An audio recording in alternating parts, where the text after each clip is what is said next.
We got Military by KO or submission. We got Rocket moneyline. We got Medic. He win in round one. He have to win in round one, y'all. And then we got Oliveira moneyline and we got Sterling moneyline. As y'all can see, last week we hit a plus 1,000 parlay. This week we're going for plus 4,000. Can we hit it again? We're gonna find out next. Well, he's already busted up. All right, what up, though, Jay? Man, they ready for the parlay. They ready for this parlay, man. It's on you. We about to give it to him, man. First leg, we got the match between Jesse Rojas and Miles Johns, man. Man, I got Rojas, Jesse Rojas. This is his debut to the UFC. And I think this fight ends in a submission. I'm going Rojas, and I'll explain to you why. Miles Johns is on a 3-fight losing streak, and the third fight he lost was by a submission. Here comes on the first fight of the night, a submission KO specialist. How do you think that's going to end? Give me Rojas by KO or submission. All right, in the second leg, we got Montana Da Silva versus Louis Sutherland. Now, last time we saw Louis Sutherland, he was in the that battle with what was my man's name? Tuivasa over that looking like two big bags of yogurt. And then he won that fight. That is the only fight Louis Sutherland has won in the UFC. The other two fights, he's got knocked out in the first round. Again, we got somebody making their debut, and I know it's usually levels to this. No. This guy's in shape. He's built like a heavyweight fighter's supposed to be built. Louis Sutherland is built like he argues with you at the bakery. He's getting knocked out, bro. Give me Montana Da Silva by KO or submission, bro. And plus, cardio in the heavyweight division, they're not making it 3 rounds. So somebody going to sleep, I believe it's Louis. Okay, so why you like this third leg? We got Taco Miller versus Billy Goff. Billy Goff is a tough guy. He tries to come forward, but Ty Miller could actually be a boxer, bro. Like, I'm not saying he could be Terrence Crawford or anything like that, but he has hands that I think he could have a solid boxing career. You put that against a guy that's going to keep coming forward, that leads to a knockout. 9 times out of 10, he's getting knocked out. But the only reason I took knockout or sub is sometimes these guys get a little ahead of themselves and want to show that they have different arsenals to their game. Either way, Ty is looking to get him up out of there. Give me Ty Miller by KO or sub. Okay, gotcha. And the last leg of the day is the main event.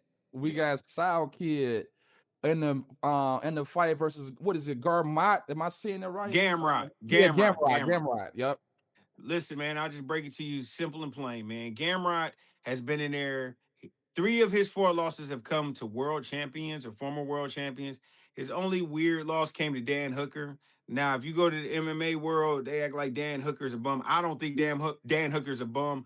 I think Dan Hooker's really good. Gamrot is 35, so he's leaving his prime, but he still has that grown man strength. He's a heavy wrestler, and his striking has gotten better. So usually, this is where I'm like, hey, there's levels to this, blah, blah. No. Quillen is one of them ones, bro. He's 26. I think he can carry that lightweight division for the next 10 years. And if that shit is going to start, it starts Saturday, bro. He's violent on his feet. He's going to be the better striker. And if they go to the ground, I think he can win the scrambles. He's looking for submissions. Mm-hmm. This is a chance for him to come out like a Josh Van. UFC needs these young bloods to start, the special ones to start, cream rises to the top. This is the perfect measuring test, and I think he's going to be game. I like Quillen a lot, even though it's only, you know what I'm saying? Even though I know it's supposed to be a 50-50 fight, you got to give me Quillen Salkilld. Salkilld. So I think Quillen gets him up out of there. And it's a 5-round fight. I think Gamrot ain't going to know what hit him by coming to the 3rd round. I think he's going to be gassed, breathing for air. He might just take a TKO, just, fall down, just put his guard up like I've had enough. So, yeah, I'm taking Quillen. I like this. All right, and so the people waiting for the confidence chart. So we got what's your confidence level on Rojas winning the fight? Rojas winning the fight? 8. All right, De Silva. He is, man, I don't like Louis, so I'm gonna say he an 8.5. Okay. All right, and then we got next Miller. 10. Okay, so and then we got Salkilld. This is this one's gonna be risky. I'm gonna be honest with you. Man, I'm at a 9.5 on him. I think Oh, I okay. just think I think he's special. So I think this is his time. That's why they call you UFC J, man. All You right, we gotta prove going me wrong. and so y'all put 100 down on this one. You gonna get $4,800, man. Let's see if we can hit this boy twice in a row. So the one thing I'm gonna tell y'all is he's confident on Salkilld and Miller. We're gonna find out how confident he is on Asplund right now, and we're gonna try to give y'all some advice on how to play these two. So we do have Stephen Asplund versus Gerhermy Pat. How you feel about this one?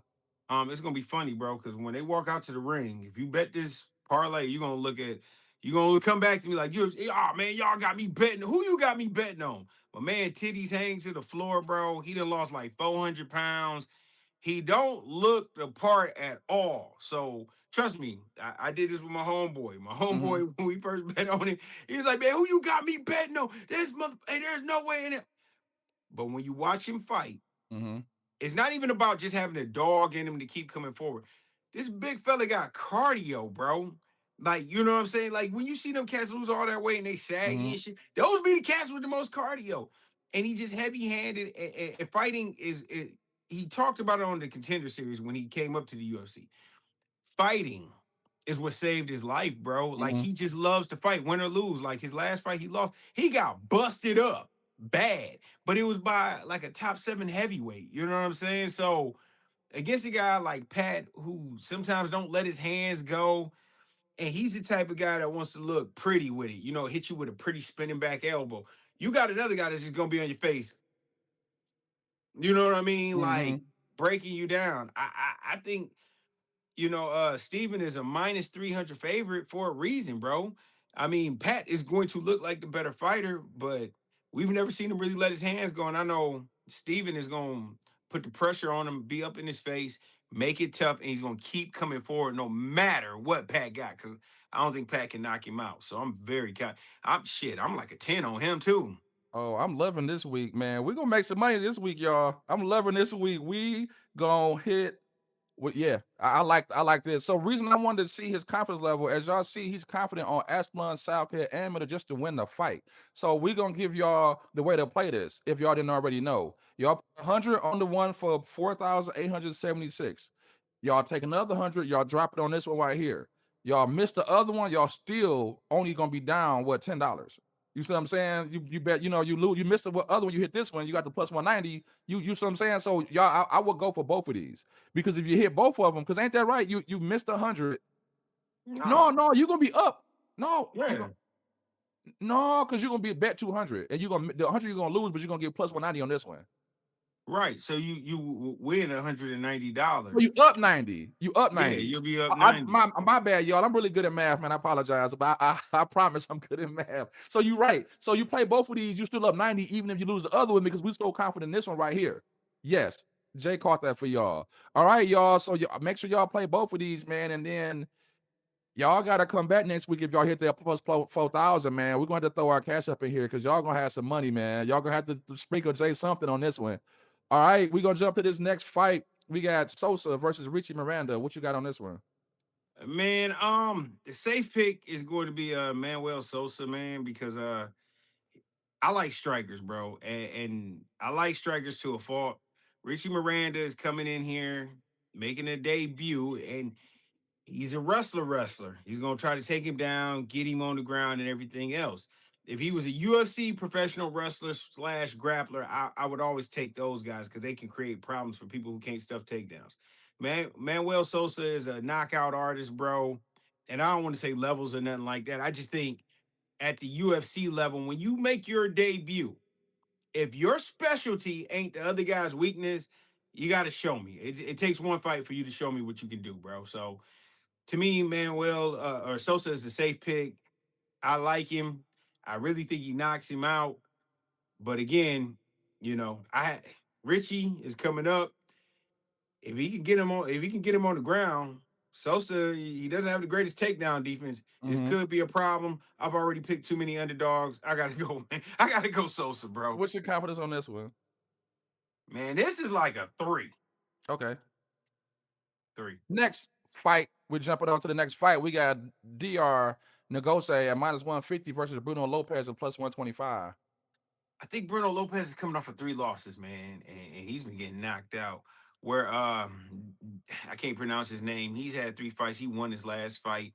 The one before that, he lost by like split decision. He's a guy coming up, and Bruno is starting to look chinny. He's starting, I don't want to say look old. He just looks like he's not competitive. This is a tough fight for Bruno. I don't think he can get it together. I think he loses this. It probably goes to decision, but give me Nurgosese. All right. What's your confidence on this one? About a 5. All right. And so I did miss one fight. We're gonna jump back over to one of your underdogs. We got Ravina Oliveira at +245 versus Juliana Miller at -310. Why you like the underdog on this? Oliveira has not won a fight in the UFC, and this is this is wild. This is me. Hey, bro, I'm Whoa. stepping on a limb, trusting my eyes, man. Okay. Juliana Miller sucks. Like she sucks, homie. Like she's gonna come forward. She's tough, and then hopefully gets you to the ground and hopefully gets a submission. I've seen her get one submission. I think she may have won 2 fights in the UFC, lost like 4. She's not very good. But the last fight, she was against Carly Justice Mm-hmm. and or Judiz, and she got cracked. And when she got cracked, she did not want to fight no more. Went into, you know what I mean? Just pretty much sold. I don't want to say sold the fight, but just like she got hit too hard. She didn't Mm-hmm. want to engage anymore and just kind of backed off of it. Oliveira hits way harder than that. She's the more skilled fighter. She can, if she can keep it standing up, she's going to piece this lady all the way up. But she can also use those 1-2s to lead to takedowns. And I just think she's the more skilled fighter. I think people are picking Juliana Miller because she has won a couple of fights in the UFC, Mm-hmm. but the Mm-hmm. people she beat are terrible. Carly Judiz is not good, and she cracked her. I think Oliveira could get her. Yeah, bro. I'm pretty confident, man. Give me this one out of 5. I got Oliveira.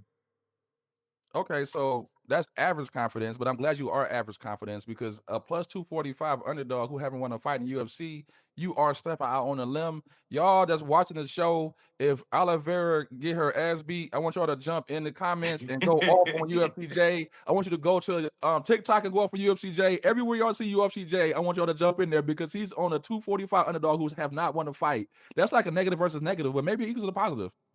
You know, 2 negatives equals a positive. So you might be right. I think she wins this fight, man. I can't pick Miller, man. She's not -310 better than anybody, bro. Gotcha.